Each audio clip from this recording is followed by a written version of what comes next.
Tonight, we'll take you on another quiet journey through time, into one of history's more brutal chapters, told gently so your mind can rest while the past unfolds.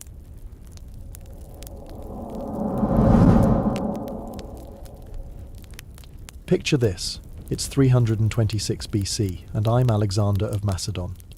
I've been on the road for, about 8 years at this point. 8 years of conquering, campaigning, and explaining to increasingly skeptical soldiers why we can't just go home. Yet. I'd already taken Persia. Lovely place, terrible weather, but the palaces were nice.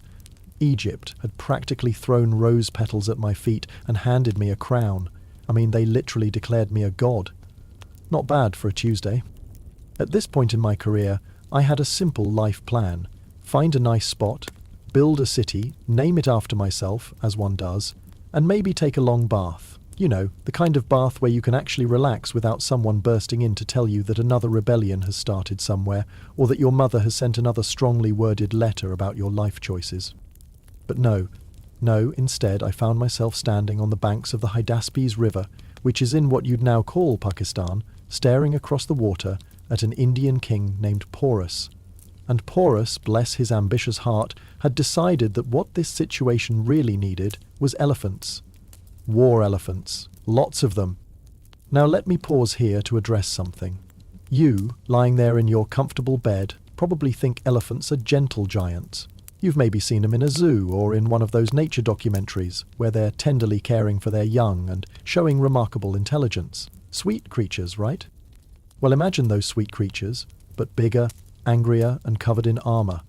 Then imagine someone has the brilliant idea to strap weapons to them and train them to charge into battle. It's like taking your grandmother's china cabinet and teaching it to run at full speed toward your enemies. Impressive? Absolutely. Practical? Well, that's where things get interesting. So there I was, looking across this river at what appeared to be a mobile fortress convention. Porus had brought somewhere between 85 and 200 elephants. The historical sources vary, probably because the people counting them were too busy running for their lives to get an accurate census. Each elephant was equipped with a howdah. That's a fancy word for a fighting platform, and armed with soldiers carrying spears, bows, and what I can only assume was a death wish. My first thought was not, oh no, how will we defeat these mighty beasts? My first thought was, really? This is what we're doing today? Because honestly, at this point in my career, I'd seen enough strange military decisions to fill several scrolls. But elephants? Drunk elephants, as I would soon discover? That was new even for me.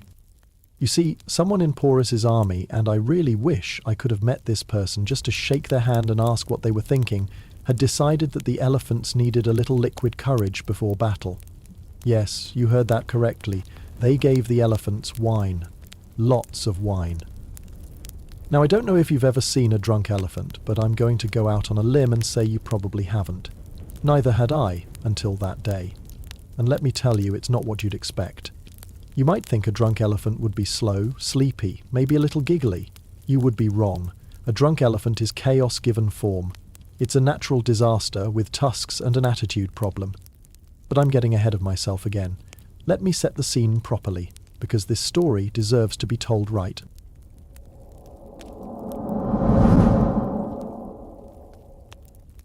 The morning of the battle, I was doing what any reasonable military commander does, surveying the enemy, planning tactics, making sure my armour was properly polished, you know, the usual pre-battle routine. I was standing with my generals, discussing how we might cross the river without getting trampled by several tons of angry ivory, when we started hearing sounds. Strange sounds coming from the enemy camp. Now, battlefield acoustics are usually pretty predictable. You hear the clank of armour, the whinny of horses, maybe some soldiers singing to boost morale. What you don't expect to hear is what can only be described as a very large, very drunk karaoke party. The elephants were, well, they were having a time. Someone had decided that the best way to prepare these creatures for battle was to give them enough fermented fruit and wine to stock a tavern. The logic, as far as I could piece together later, was that drunk elephants would be more aggressive, less afraid, and more likely to charge straight into enemy lines. The reality was somewhat different. I watched through my spyglass as one elephant tried to drink from a water trough and missed. Completely missed. It stuck its trunk in the ground next to the trough, seemed confused for a moment, then tried again. And missed again. This went on for several minutes. My general, Cletus, was standing next to me, and I could hear him trying very hard not to laugh. Another elephant had apparently decided that the supply carts looked delicious. Not the food in the supply carts, mind you, the actual wooden carts. I watched this magnificent creature spend a good 10 minutes methodically chewing on a wheel, while its handlers tried to explain that this was not, in fact, lunch. But the real entertainment was happening near what I assume was the command area. One of the larger elephants, and this one had to be their pride and joy, covered in the finest armour and decorations, had discovered the war drums. Now, war drums are meant to be played by trained musicians to signal commands and boost morale. They are not meant to be investigated by a curious, intoxicated elephant with poor spatial awareness. This elephant, in its wisdom, decided that the drums looked like enormous fruits. So it tried to eat one. When that didn't work, and I'm sure you can imagine the sound this made, it tried to pick up the drum with its trunk. The drum, being quite heavy and the elephant being quite drunk, resulted in what I can only describe as the world's first unintentional percussion solo. The sound echoed across the river to where we were standing. My entire army stopped what they were doing to listen, because what we were hearing was not the organized, intimidating rhythm of war drums. What we were hearing was the irregular, confused banging of an elephant, trying to figure out why this round thing wouldn't cooperate. And then, and this is where I really started to appreciate the situation, other elephants began to investigate. Soon, we had what amounted to an elephant jazz ensemble, with each creature contributing its own interpretation of percussive music. One was trying to eat a smaller drum. Another was using its trunk to tap experimentally on various bronze instruments. A third had somehow gotten its foot stuck in a drum and was doing this little dance to try to shake it free. I turned to my cavalry commander, Philotas, and said, Are they having a party over there?" Philotas, who had been a soldier for 20 years and thought he'd seen everything, just nodded slowly. "I think so, sir. I think they're having a party." Meanwhile, the elephant handlers were running around like parents at a children's birthday party that had gotten wildly out of control. They were trying to redirect their charges, pull them away from the instruments, and generally restore some semblance of military order. But have you ever tried to reason with a drunk elephant? I imagine it's about as effective as trying to negotiate with a landslide. One handler managed to get his elephant's attention and started leading it toward the battle formation. The elephant dutifully followed for about 10 steps, then got distracted by a shiny piece of armor reflecting the sunlight. It wandered off to investigate, with the handler jogging alongside, trying to explain that now was not the time for sightseeing. Another elephant had apparently decided that it was tired and wanted to take a nap. Right there, in the middle of the pre-battle preparations, it lay down with a sound like a small earthquake, and no amount of coaxing could convince it to get back up. The handlers were pushing on it, pulling on its ears, offering it food. The elephant just looked at them with those big, sleepy eyes that seemed to say, "Can't a pachyderm get some rest around here?" But the one that really caught my attention was near the back of their formation. This elephant had found a spear, a long, ceremonial spear that was probably meant for some important religious ritual. The elephant had picked up this spear with its trunk and was now waving it around like a conductor's baton, apparently trying to direct the chaos happening around it. I have to admit, watching this elephant attempt to conduct its fellow creatures in their impromptu musical performance was oddly mesmerizing. It would wave the spear to the left, and the elephants on the left would make some noise. It would wave to the right, and the elephants on the right would respond with their own cacophony. For a brief, surreal moment, it almost looked like they knew what they were doing. Of course, this was also when I realized that we were about to fight an army whose primary weapon was having what appeared to be a very public nervous breakdown. I looked around at my own men. My horses were alert, well-trained and showing no signs of having consumed anything stronger than water. My soldiers were in formation, weapons ready, looking professional and competent. And across the river, our enemies were... well, they were trying to convince a 3-ton mammal to stop using a war chariot as a scratching post. "Sir," said Hephaestion, my closest friend and probably the only person who could speak to me honestly about tactical situations, "I think we might have already won this battle." I nodded slowly, watching as one of the elephants discovered that if it stepped on a shield, it made an interesting crunching sound. The elephant seemed delighted by this discovery, and was now methodically stepping on every shield it could find, like a child popping bubble wrap. "You know what?" I said, settling back to watch the show. "I think you might be right. In fact, I think we should just wait and see what happens next. This is too good to interrupt." And that, my sleepy friend, is how I made one of the most important tactical decisions of my career. I decided to let the enemy defeat themselves. It was either brilliant strategy or cosmic laziness. But honestly, at this point in the story, does it really matter?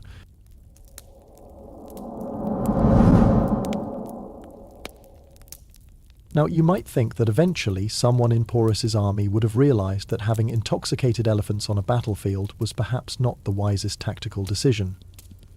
You might think that a seasoned military commander would have looked at the situation, assessed the risks, and maybe called for a strategic timeout to let everyone sober up. You would be giving ancient military leaders far too much credit. No, instead, someone, and I really hope this person survived long enough to reflect on their choices, decided that the show must go on. Battle horns sounded, drums beat.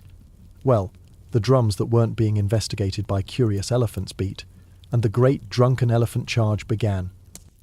I want you to picture this scene because it's important that you understand the full scope of what I was witnessing. Imagine the most chaotic parade you've ever seen. Now imagine that parade is armored, and has no idea where it's supposed to be going. Now imagine that parade is made up of creatures that weigh more than small buildings and are currently operating under the influence of several gallons of fermented fruit. The first elephant to charge was actually doing quite well, all things considered. It was moving in roughly the right direction, its riders were holding on for dear life, and for a moment I thought, well, maybe this will work out after all. Then the elephant saw the river. Now, sober elephants are generally quite good with water. They're strong swimmers, they understand rivers, they can cross them without much difficulty. Drunk elephants, however, apparently have a different relationship with large bodies of water. This first elephant stopped at the river's edge, swayed slightly, and then seemed to have a philosophical moment. You could almost see it thinking, is this water? Am I supposed to go in there? What was I doing again? Meanwhile, its riders are probably wondering if it's too late to request a transfer to the infantry. The second elephant, not having the benefit of being able to see over the first elephant, slammed into it from behind. Not hard enough to hurt anyone, but hard enough to send both elephants stumbling into the river in what could generously be called a controlled fall. The sound was magnificent. Have you ever heard two elephants accidentally collide and then splash into a river? It's like thunder, but wetter, and more confused. But here's where things got really interesting. The third elephant, seeing the first two elephants in the water, apparently decided that this looked like fun. It deliberately charged into the river with what I can only describe as drunken enthusiasm, sending up a spray of water that soaked everyone within 50 feet. At this point, I should mention that ancient war elephants were typically accompanied by handlers who were supposed to guide them, and, if necessary, kill them if they became too dangerous to their own side. These handlers, watching their charges having what appeared to be an impromptu pool party, were faced with a tactical dilemma. Do you try to regain control of a drunk elephant that's having the time of its life, or do you just let it happen? Most of them chose to let it happen. Wise decision, really. Meanwhile, the elephants that hadn't yet reached the river were having their own adventures. One had gotten distracted by a flock of birds and was now chasing them in circles, with its human passengers clinging desperately to the howdah and probably reconsidering their career choices. Another elephant had apparently decided that this was a good time to settle some old scores with its fellow elephants. It was now engaged in what looked like a very slow, very large shoving match with the elephant next to it. Their riders were trying to steer them back toward the enemy. That would be me. But the elephants were far too busy with their personal disputes to pay attention to military objectives. But the real chaos was happening in the rear of their formation. One of the elephants had somehow gotten turned around and was now charging in the wrong direction entirely, straight toward its own infantry. Now, Porus's foot soldiers were brave men. They had trained for this battle, they were ready to fight, and they probably had families back home counting on them to return victorious. What they had not trained for was being charged by their own elephant. I watched these soldiers scatter like leaves in a windstorm. They dove behind shields, rolled under carts, and climbed trees with a speed and agility that would have impressed Olympic athletes. The elephant, meanwhile, was completely oblivious to the panic it was causing. It was just happy to be running somewhere, anywhere, with the wind in its ears and not a care in the world. The elephant's handler was screaming something, probably along the lines of "turn around, wrong way, enemy is that way," but the elephant was having none of it. It had picked a direction and was committed to it, consequences be damned. And then the elephant hit the supply train. Ancient supply trains, you should know, are not built to withstand the impact of a 3-ton mammal moving at what could charitably be called a trot. Carts exploded, supplies scattered, food, weapons, spare armour, and various other military necessities went flying in all directions. The elephant, finding itself suddenly surrounded by interesting new things to investigate, came to a stop and began methodically examining the debris. It picked up a spear with its trunk, looked at it thoughtfully, then used it to scratch behind its ear. It found a shield and spent several minutes trying to balance it on its head like a hat. By this point, other elephants had noticed the commotion and were wandering over to see what was happening. Soon, half of Porus's elephant corps was gathered around the destroyed supply train, having what appeared to be an archaeological dig. I turned to my generals, who were watching this unfold with expressions of professional fascination. "Gentlemen," I said, "I want you to take notes. Future military historians are never going to believe this actually happened." Clytus, ever the practical one, raised his hand. "Sir, should we attack now, while they're distracted?" I considered this. On one hand, tactical advantage. On the other hand, this was the most entertaining thing I'd seen since that time in Egypt, when a crocodile got into the royal baths. Not yet, I decided. I want to see how this plays out. Besides, I don't think we need to attack. I think they're handling that part themselves. And indeed they were. Another elephant had discovered that if you step on a pottery jar, it makes a very satisfying cracking sound. This elephant was now systematically destroying every piece of pottery it could find, while its rider made what I assume were increasingly desperate attempts to redirect its attention. Meanwhile, the elephants that had made it into the river were having their own adventures. One had decided that this was a good time for a bath, and was now rolling around in the shallows, completely ignoring the fact that it was supposed to be participating in a battle. Its passengers had given up any pretense of military dignity and were just holding on, presumably hoping that eventually the elephant would remember why they were there. Another river elephant had gotten into a splash fight with one of its companions. They were using their trunks to spray water at each other, while their riders got absolutely soaked. It looked like the world's largest, most expensive water balloon fight. But the elephant that really caught my attention was the one that had somehow managed to get itself completely tangled in the reins of a war chariot. The elephant was trying to move forward, the chariot was trying to stay upright, and the chariot's horses were trying to figure out why their day had suddenly become so complicated. The elephant would take a step, the chariot would lurch, the horses would neigh in confusion, and the whole contraption would sort of shuffle sideways. It was like watching a very large, very expensive knot trying to untie itself. I have to give credit to the chariot driver, who was somehow managing to stay in his vehicle despite the fact that it was now being towed by a confused elephant rather than pulled by horses. He was even still holding his reins, though I'm not sure what he thought he was accomplishing with them. "Sir," Hephaestion said quietly, "I think one of them is coming this way." He was right. One of the elephants had apparently remembered that there was supposed to be an enemy somewhere and was now making its way toward our side of the river. It was moving slowly, deliberately, and with what looked like grim determination.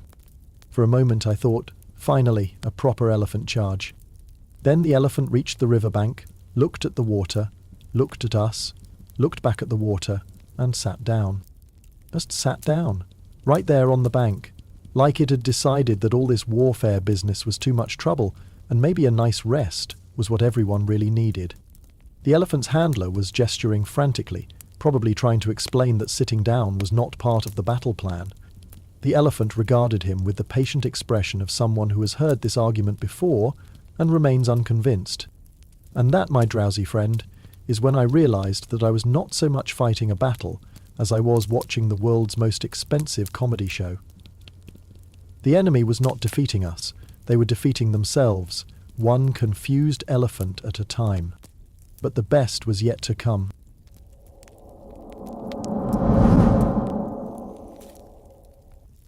Now, while all this elephant-based chaos was unfolding, I feel I should give you some perspective on what my side of the battlefield looked like, because the contrast was, shall we say, rather striking. My cavalry was arranged in perfect formation, every horse alert, every rider ready, every weapon sharp, and every piece of armour properly secured. These were professional soldiers who had been with me through Persia, through Egypt, through countless campaigns. They knew their business. My horses, in particular, were magnificent creatures, well-trained, well-fed, and, this is the important part, completely sober, not a drop of wine among them. They stood in neat rows, occasionally stamping a hoof or swishing a tail, but otherwise maintaining the kind of disciplined composure that you'd expect from elite military units. I was rather proud of them, actually, especially when I compared them to what was happening across the river. "Philotas," I called to my cavalry commander. "How are the horses today?" Philotas, who had been watching an elephant try to eat a tent, turned to me with a slight smile. "They're asking if we're actually going to fight today, sir, or if we're just here to watch the entertainment." It was a fair question. My horses were clearly ready for battle, but they were also clearly wondering why the enemy seemed to be having a party instead of forming battle lines. Every so often, one of my horses would look across the river, then look back at me with an expression that seemed to say, "Are you seeing this?" I patted my own horse, Bucephalus, on the neck. He was a magnificent black stallion, intelligent and brave, with more battle experience than most human soldiers.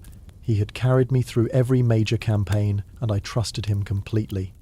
Bucephalus was watching the elephant situation with what I can only describe as professional interest. His ears were forward, his head was up, and he was clearly paying attention to everything that was happening.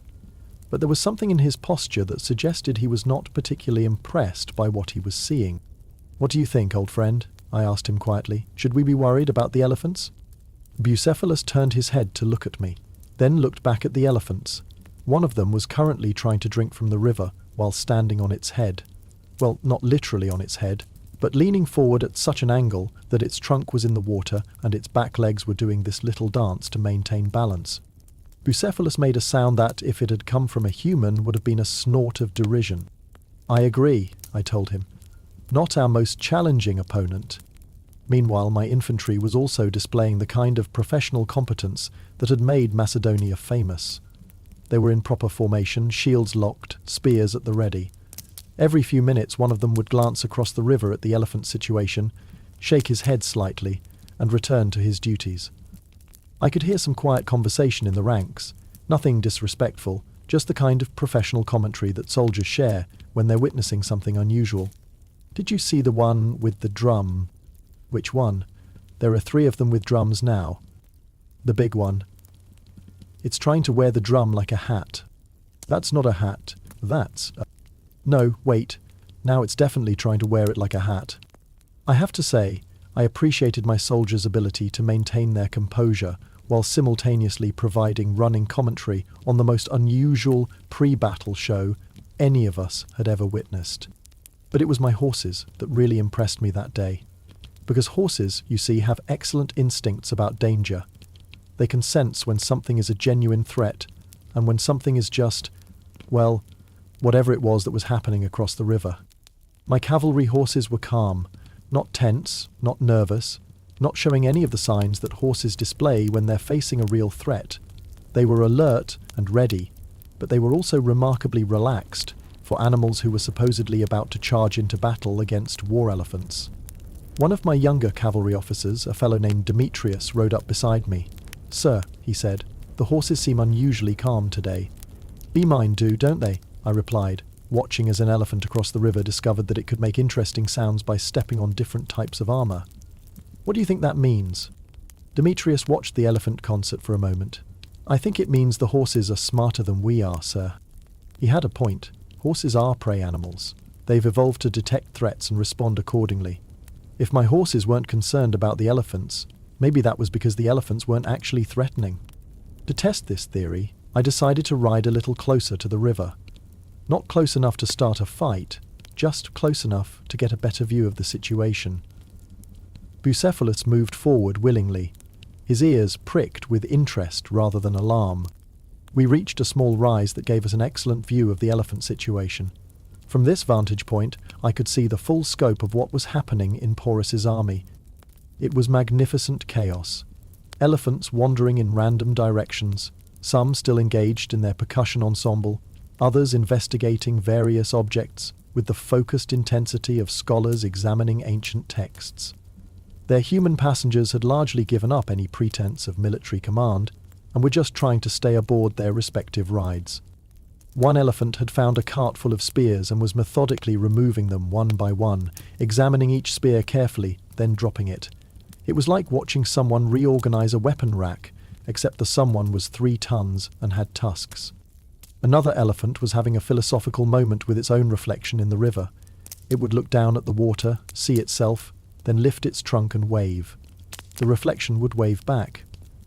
The elephant seemed delighted by this discovery and was now engaged in what appeared to be a conversation with itself. Bucephalus watched all of this with what I swear was amusement. He was completely relaxed, his breathing steady, showing none of the tension that horses display when they're preparing for combat. If anything, he seemed to be enjoying the show. I looked back at my own forces. My cavalry was ready, my infantry was prepared, and everyone was maintaining perfect discipline, while simultaneously being entertained by the most unusual enemy deployment in military history. "You know what?" I announced to my generals who had ridden up to join me. "I think we should give them some time to sort themselves out. It seems only sporting." Cletus raised an eyebrow. "Sporting, sir?" "Well, yes, I mean, look at them. They're clearly having some organizational difficulties. It would be unsporting to attack while they're whatever it is they're doing." What they were doing, at that moment, was trying to convince an elephant to stop using a war banner as a back-scratcher. The elephant had found the banner, which was probably some important royal symbol, and was now rubbing against it with obvious satisfaction. The banner was not designed for this purpose, and was showing signs of structural stress. "Besides," I continued, "I'm curious to see what happens next. This is like watching a Greek tragedy, except funnier and with more elephants." Hephaestion, who knew me well enough to recognize when I was genuinely entertained, smiled. "How long do you want to wait, Alexander?" I considered this question while watching an elephant try to pick up a fallen soldier's helmet. The elephant would lift the helmet with its trunk, examine it closely, then put it down and try again. It seemed to be under the impression that if it looked at the helmet from enough different angles, it would suddenly make sense. Until they either sort themselves out or exhaust themselves, I decided. Either way, I think we win. And that, my sleepy listener, is how I discovered that sometimes the best military strategy is simply to let your enemy defeat themselves while you maintain a comfortable distance and take notes. My horses were more sober, my soldiers were more disciplined, and my elephants were, well, I didn't have any elephants, which was starting to look like a significant tactical advantage. But we weren't quite finished yet. The best part was still to come.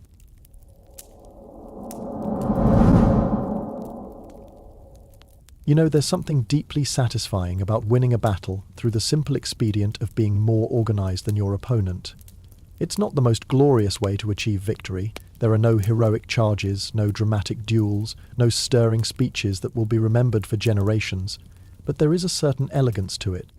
By this point in the proceedings, I had come to realize that I was not so much commanding a military engagement as I was observing a very large, very expensive performance art piece titled "What Happens When You Give War Elephants Wine." The performance was reaching its climax. One of the elephants had somehow managed to get itself completely upside down. I'm still not entirely sure how this happened. Elephants are not generally known for their acrobatic abilities. But there it was, lying on its back with its legs in the air, looking confused but not particularly distressed. Its riders had dismounted and were now standing around it, presumably discussing how one goes about righting a 3-ton mammal. Another elephant had discovered the joys of mud wrestling. It had found a particularly soft spot near the riverbank and was now rolling around in it with obvious pleasure, coating itself in mud and river water, while its handler tried to explain that this was not the time for personal hygiene. But the elephant that really caught my attention was the one that had apparently decided to become a general. It had positioned itself on a small hill overlooking the battlefield. and was now surveying the chaos with what looked like strategic interest. Every so often, it would raise its trunk and make a sound that might have been interpreted as a command, though its fellow elephants seemed to be ignoring it entirely. I have to admit, I found this elephant's initiative admirable. Here was a creature that had recognized the need for leadership and had decided to step up to the challenge. The fact that it was completely drunk and had no idea what it was doing was beside the point. Leadership is about attitude. "Sir," said one of my scouts, riding up with a slightly bewildered expression, "the enemy appears to be reorganizing." I looked where he was pointing. Indeed, something was happening in Porus's ranks. The human soldiers, having apparently decided that they couldn't wait for the elephants to sort themselves out, were trying to form up into some semblance of battle order. It was a commendable effort, really. These were professional soldiers, and they were doing their best to salvage what they could from the situation. The problem was that they were trying to organize around obstacles that were large, drunk, and mobile. One group of infantry was attempting to march in formation, but they kept having to detour around elephants. They would start marching in a straight line, encounter an elephant that was doing something incomprehensible, march around it, regroup, and try again. It was like watching people navigate a maze where the walls kept moving. Another group had apparently decided to use the elephants as mobile fortifications. They were following behind one of the larger elephants, using it as a shield. This might have been a sound tactical decision if the elephant had been moving in a straight line toward the enemy. Unfortunately, this particular elephant was moving in a spiral pattern, apparently chasing its own tail. The cavalry, Porus's human cavalry, not the elephants, was having its own difficulties. Horses, it turns out, have strong opinions about drunk elephants. The horses were nervous, skittish, and clearly unwilling to get too close to the elephant situation.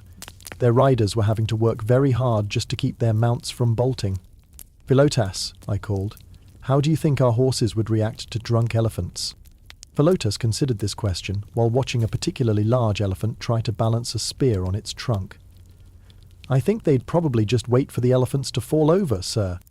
It was a reasonable assessment. My horses had been in enough battles to recognize genuine threats, and drunk elephants apparently didn't qualify. They were alert and ready, but they were also remarkably patient. Meanwhile, the elephant percussion ensemble was still performing.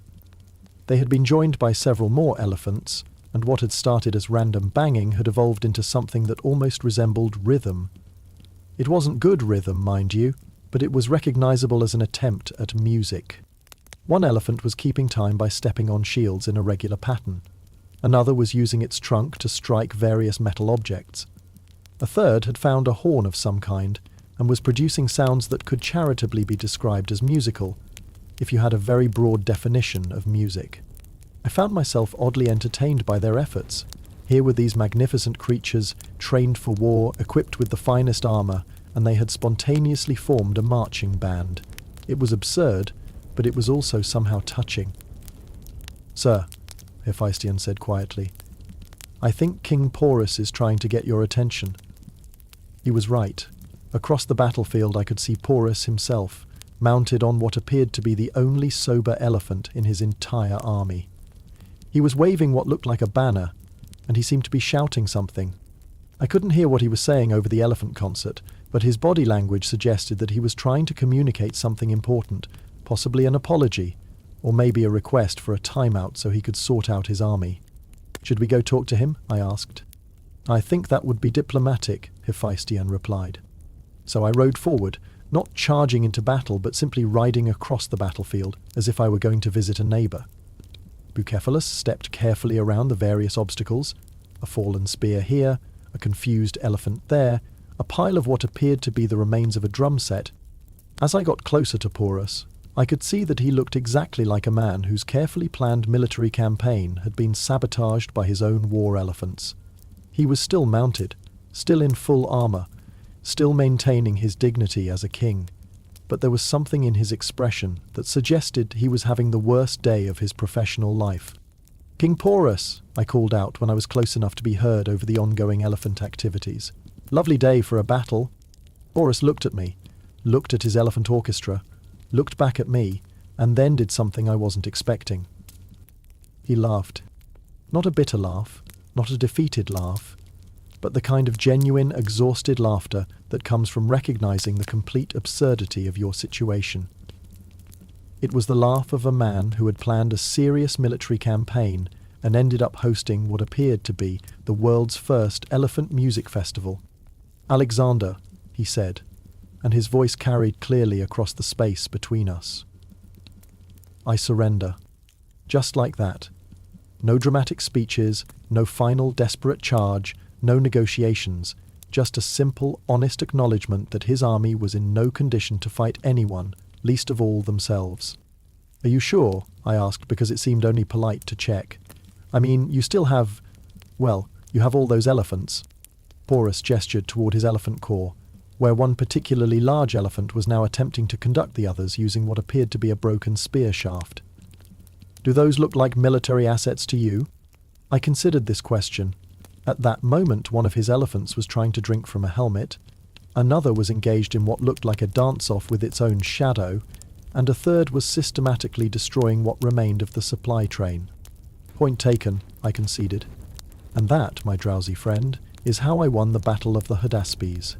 Not through brilliant strategy, not through superior tactics, not through inspiring leadership, but through the simple expedient of staying sober while my enemies gave their war elephants a wine tasting. It was, I have to admit, one of the more unusual victories of my career. There were no heroic charges, no clash of shields, no dramatic moments that poets would sing about for generations. There was just a patient wait while the enemy defeated themselves, one confused elephant at a time. The aftermath was almost as entertaining as the battle itself. Once Porus had formally surrendered, and we had shaken hands like civilized people, we had to figure out what to do with several dozen drunk elephants. This, it turned out, was not a problem that military manuals typically address. How do you demobilize an intoxicated elephant? How do you get it to stop trying to eat war drums? How do you convince it that the battle is over when it's not entirely sure the battle ever started? The elephant handlers were doing their best, but they were clearly working without a manual. One handler was trying to lead his elephant away from the battlefield, but the elephant kept stopping to investigate interesting smells. Another was attempting to remove his elephant's armor, but the elephant was too busy trying to figure out how to pick up a fallen shield to pay attention. The elephant that had been conducting the orchestra was particularly reluctant to give up its musical career. It had apparently decided that it had found its true calling, and was still waving the ceremonial spear it had picked up earlier, trying to get the other elephants to maintain their rhythm. I watched all of this with the kind of professional fascination that comes from witnessing something completely unprecedented. Here I was, the conqueror of Persia, the pharaoh of Egypt, standing on a battlefield where the primary challenge was not military strategy, but elephant management. "What do we do with them?" asked Clytus, nodding toward the elephants. It was a good question. Normally, after winning a battle, you dealt with prisoners, divided up loot, and sent reports back home. You didn't typically have to figure out how to sober up the enemy's war animals. "I suppose we wait for them to sleep it off," I said. "How long does it take for an elephant to sober up?" Nobody knew. This was apparently uncharted territory. In the end, we set up camp and waited. My soldiers made dinner, tended to their equipment, and wrote letters home. Porus's soldiers sat around looking embarrassed, and occasionally glancing at their elephants, who were gradually winding down from their musical phase into what appeared to be a collective nap. By evening, most of the elephants had found comfortable spots and were sleeping peacefully. A few were still investigating objects with their trunks, but they were doing so quietly, like children playing after bedtime. I found myself sitting by my campfire, looking across at this most unusual battlefield. There were no wounded to tend, the only casualties had been some musical instruments and supply cart or two. There were no prisoners to guard, Porus had surrendered voluntarily and his men were being perfectly cooperative. There was just a peaceful evening scene, with dozens of elephants sleeping under the stars like enormous armoured children. "Sir," Hephaestion said, settling down beside me, "this might be the strangest day of your military career." I thought about this. I had fought in snow-covered mountains and blazing deserts. I had besieged cities and crossed rivers. I had faced charging cavalry and defended against siege engines. But I had never before won a battle by waiting for the enemy's elephants to tire themselves out. "You know," I said, "I think you might be right. but I have to admit it was rather entertaining. And it was. There was something deeply satisfying about a victory that came not from violence but from patience, not from superior force but from superior sobriety, not from complex tactics but from simple common sense.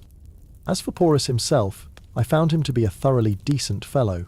Once the elephant situation was resolved, we had dinner together and discussed various topics of mutual interest.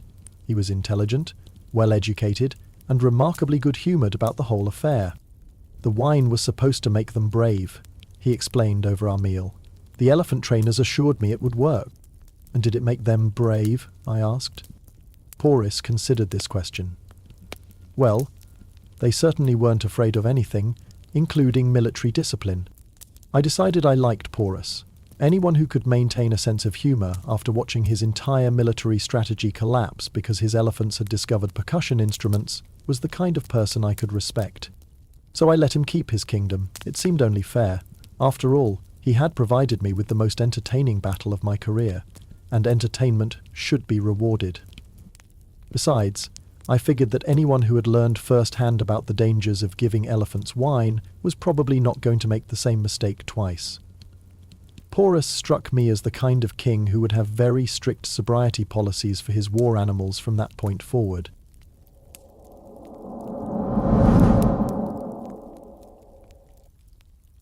So here we are, at the end of our little bedtime story, and you're probably wondering what profound lessons can be drawn from the great elephant wine tasting of 326 BC. What wisdom can we extract from this tale of military planning gone hilariously wrong? Well, I hate to disappoint you, but the answer is probably not much. You see, the thing about history is that it's full of lessons that nobody ever seems to learn. Every generation of military commanders thinks they've figured out the secret to victory, and every generation discovers new and creative ways to snatch defeat from the jaws of triumph. Take elephants, for instance. You might think that after the Battle of the Hydaspes, word would have spread throughout the ancient world, "Don't give your war elephants wine." You might think this would become one of those basic military principles like, "Keep your supply lines secure," or "Don't march an army through winter without proper provisions." But no. Do you know what happened? Other commanders heard about Porus' elephant situation and thought, well, obviously, he just didn't give them the right kind of wine. I'm not making this up. Over the next few decades, I heard reports of armies experimenting with different alcoholic beverages for their elephants. Beer, mead, fermented fruit juice. Apparently, the lesson everyone learned was not, don't intoxicate your war animals, but find better elephant alcohol. It's like watching someone burn their house down while trying to cook dinner, and concluding that the problem was the recipe, not the fact that they were using a flamethrower instead of a stove. But perhaps that's being too harsh. After all, military innovation has always involved a certain amount of trial and error, and more error. The problem is that when you're experimenting with 3-ton animals equipped with tusks and armour, the errors tend to be rather spectacular. I'll give you another example. About 5 years after the Hydaspes incident, I encountered another army that had heard about the battle and decided to learn from it. Their brilliant innovation? Sober elephants, but drunk soldiers.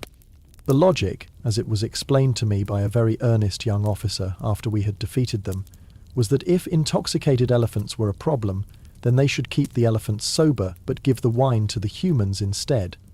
This would make the humans braver while keeping the elephants under control. The flaw in this plan became apparent rather quickly. Drunk humans, it turns out, are even worse at controlling elephants than sober humans. Plus, drunk humans tend to make poor tactical decisions. Like, let's charge the enemy while singing, or wouldn't it be funny if we painted our shields to look like faces? That battle was even shorter than the one at the Hydaspes. My sober army against their intoxicated one was not what you'd call a fair fight.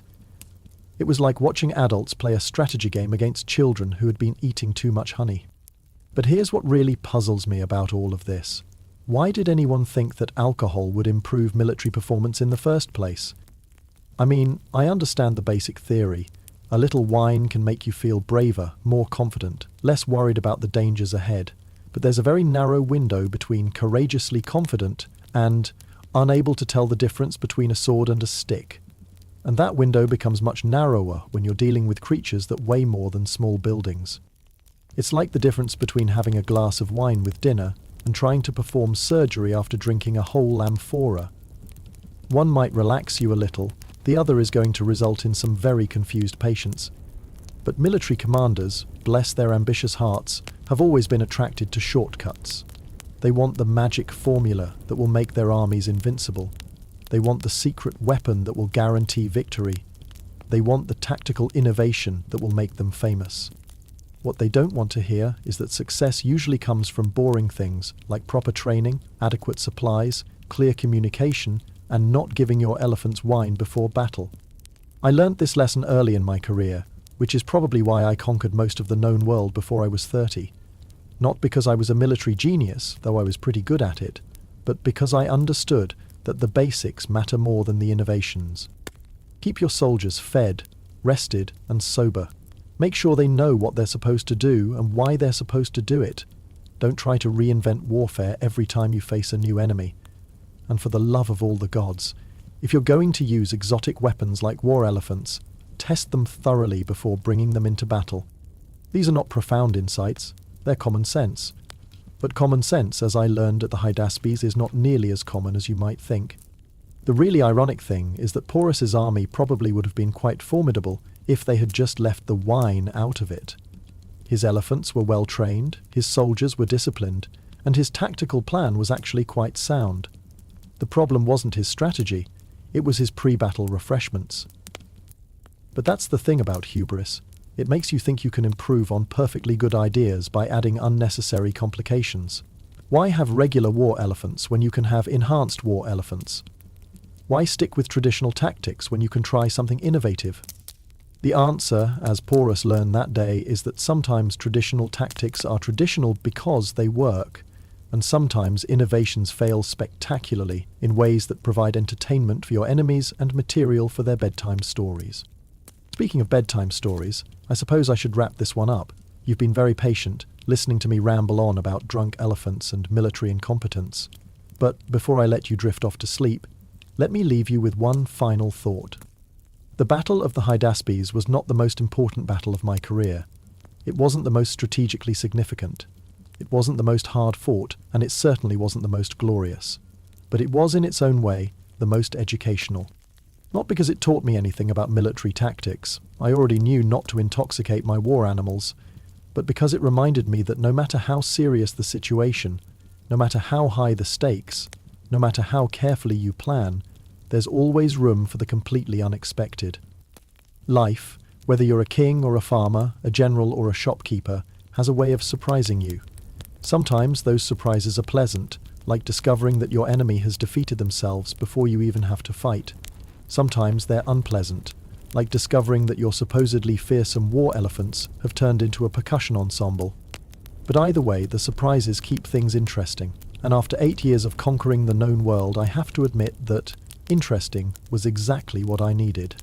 So the next time someone offers you a shortcut to success, or promises you a secret weapon that will solve all your problems, or suggests that you can improve on a perfectly good plan by adding wine to it, remember the elephants of the Hydaspes.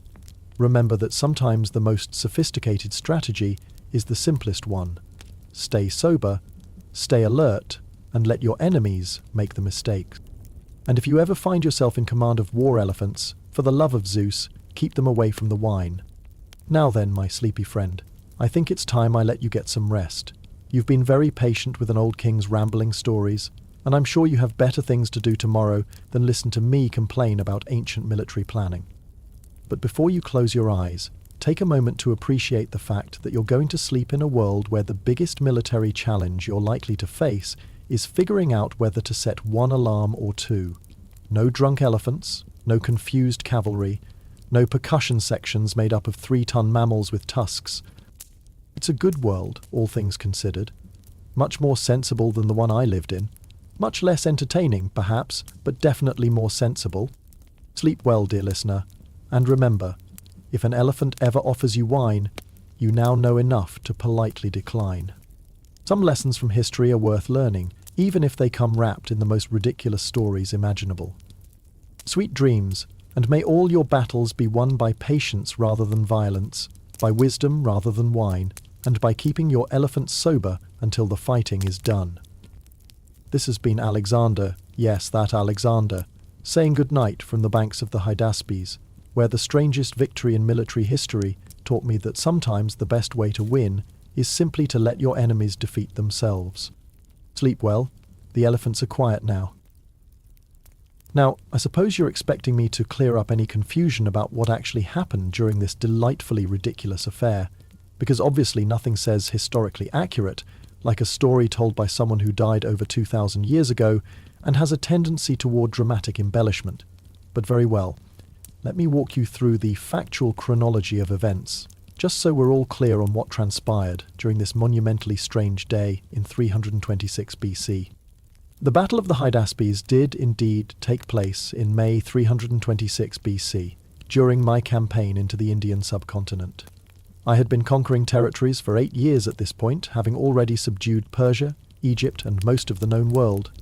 My army had crossed the Hindu Kush mountains and was pushing eastward when we encountered King Porus of the Paurava kingdom, who controlled the territory between the Hydaspes and Assassines rivers in what is now Punjab, Pakistan. Porus was, by all accounts, a formidable opponent. Ancient sources describe him as exceptionally tall, possibly over 7 feet, and an experienced military commander who ruled a prosperous kingdom. He had assembled a substantial army to face my invasion, including infantry, cavalry, war chariots, and yes, a significant number of war elephants. Historical accounts vary on the exact number, ranging from 85 to 200 elephants, though most reliable sources suggest it was closer to 130. The elephants were indeed the centerpiece of Porus's military strategy. These were Indian elephants, larger and more aggressive than their African cousins, specially trained for warfare and equipped with armoured howdahs carrying archers and spearmen. War elephants had been used in Indian warfare for centuries and were genuinely fearsome weapons when properly deployed. They could break infantry formations, terrify horses, and serve as mobile platforms for ranged attacks. The battle began with my army positioned on the west bank of the Hydaspes River, swollen by monsoon rains and difficult to cross. Porus had deployed his forces on the eastern bank, with his elephants forming the front line of his infantry formation. The elephants were spaced about 50 feet apart, creating what ancient sources called a living wall. Now, here's where the historical record becomes interesting. Multiple ancient historians, including Arrian and Plutarch, mention that something went wrong with Porus's elephant deployment. While my story about pre-battle wine service is perhaps embellished for entertainment purposes, there are documented instances throughout ancient warfare of armies giving alcohol to both human soldiers and war animals before battle, believing it would increase aggression and reduce fear. What we know for certain is that the elephant charge did not go according to Porus's plan. Ancient accounts describe the elephants becoming confused and panicked during the battle, with many turning back toward their own forces. Some sources specifically mention elephants trampling their own infantry, destroying supply equipment, and generally causing chaos in Porus's ranks rather than mine. My tactical response was indeed to largely wait and observe while the enemy's primary weapon turned against itself. I had positioned my cavalry on the flanks and used my superior mobility to avoid direct confrontation with the elephants while they were causing havoc in Porus's formation. When I did engage, it was primarily against the already disrupted infantry and cavalry, not the elephants themselves. The battle was remarkably one-sided in my favour, despite Porus having numerical superiority and the theoretical advantage of war elephants. Ancient historians recorded minimal casualties on my side, while Porus's army was thoroughly defeated. The engagement lasted most of the day, but the outcome was decided relatively early, when the elephant strategy collapsed. Porus himself fought bravely throughout the battle, continuing to resist even after his army had been routed. When he was finally captured and brought before me, I famously asked him how he wished to be treated.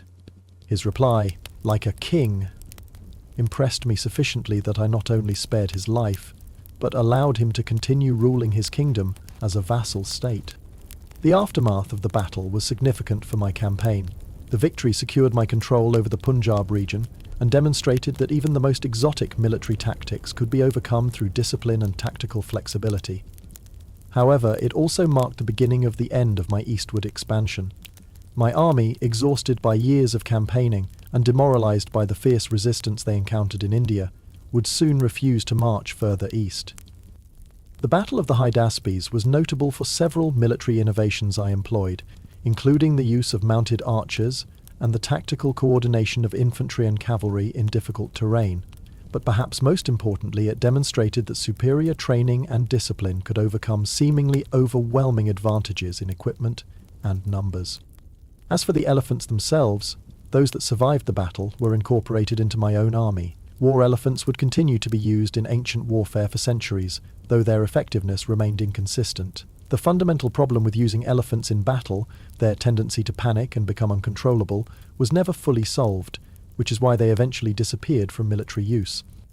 So there you have it, the factual foundation beneath my, admittedly colourful, retelling. The Battle of the Hydaspes was indeed won through patience, tactical flexibility, and the spectacular failure of the enemy's primary weapon. Whether the elephants were actually drunk is a detail lost to history, but given the documented practices of ancient armies and the described behaviour of Porus's elephants, it's not entirely outside the realm of possibility. The important thing is that we all learned a valuable lesson about the dangers of overcomplicating military strategy and the wisdom of keeping one's war animals sober, even if some of us learned it the hard way. Well, my drowsy companions, we've reached the end of our little historical adventure together. Thank you for lending me your ears during this tale of ancient military mishaps and intoxicated elephants. I do hope my rambling stories of conquest and chaos have provided adequate entertainment for your journey into sleep. Sweet dreams, and may your own battles be far less complicated than mine.